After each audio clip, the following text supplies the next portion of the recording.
Hello again from Stone Mountain Park. Today we will be discovering the Stone Mountain Museum at Memorial Hall.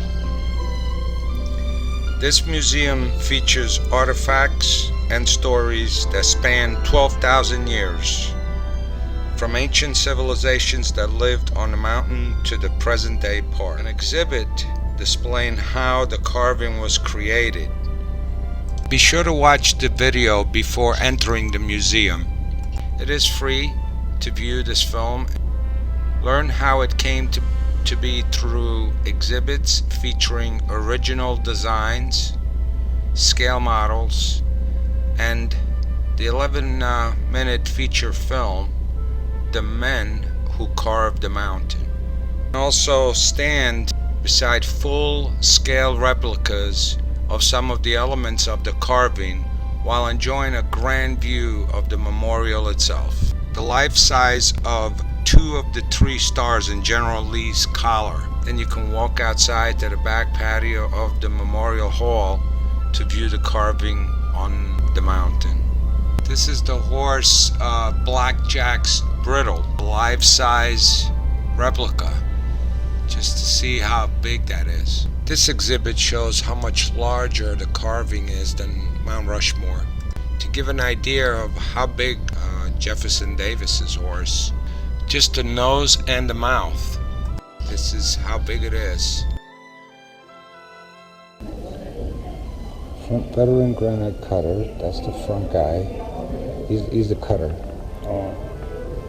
Superintendent George Wiblin, rear, on the back. Carver, Cohen Logan, he's a carver.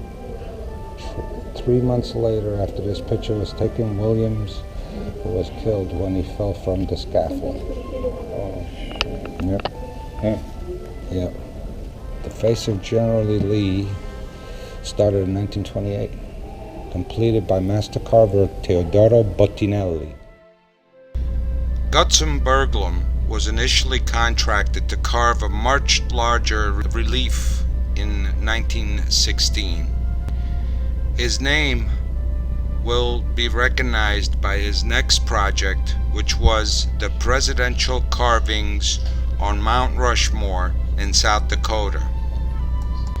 He was only able to complete General Robert E. Lee's head before the project ran into financial difficulties and he left the project.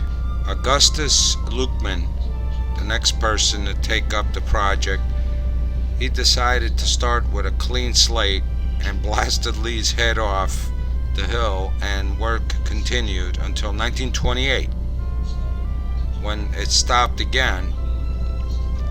The project sat idle until 1958, when the governor, Marvin Griffin, and the Georgia State Legislature approved the purchase of the property from the Venable family, and then hired Roy Faulkner in 1964 to complete the carving, which was finished in 1972, nearly 56 years after the project was started.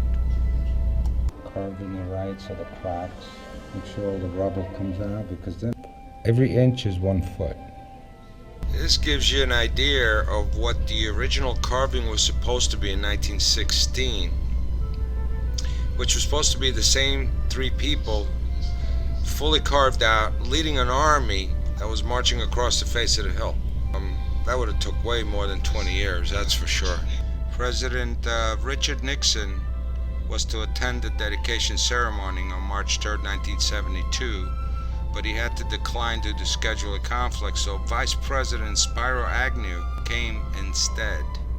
These are different proposals from different artists and architects and stuff to suggest what could be done at the bottom of the sculpture. What ended up being, as we see today, is just a pond.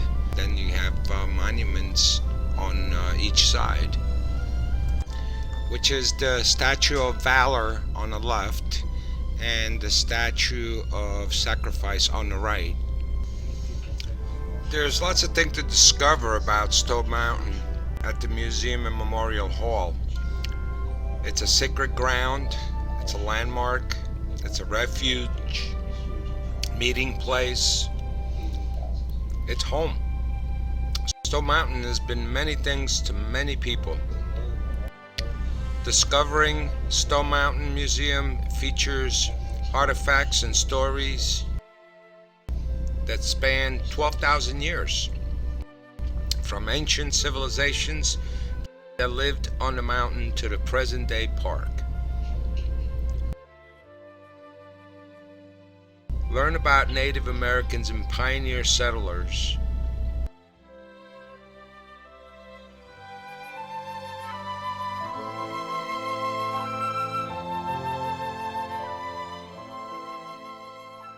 See how the community was affected by the Civil War.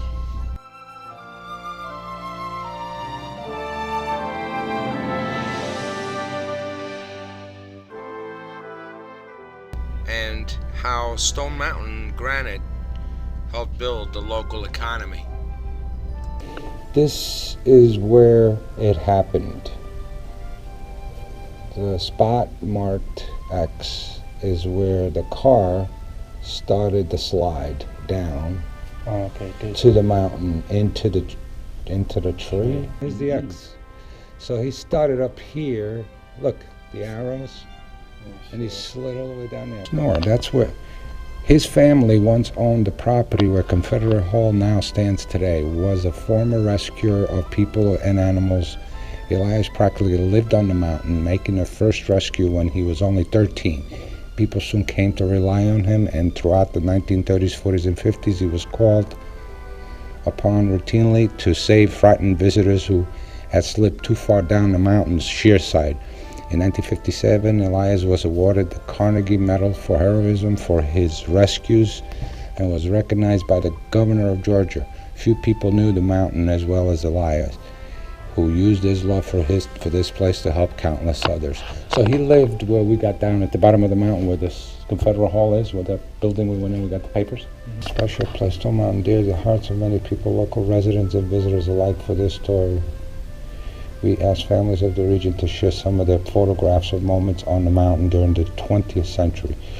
You are now part of a story, part of the continuum of people who have visited Stone Mountain over hundreds of years. People that lived around this mountain, they donated photographs. So this is probably two sisters that visited the mountain.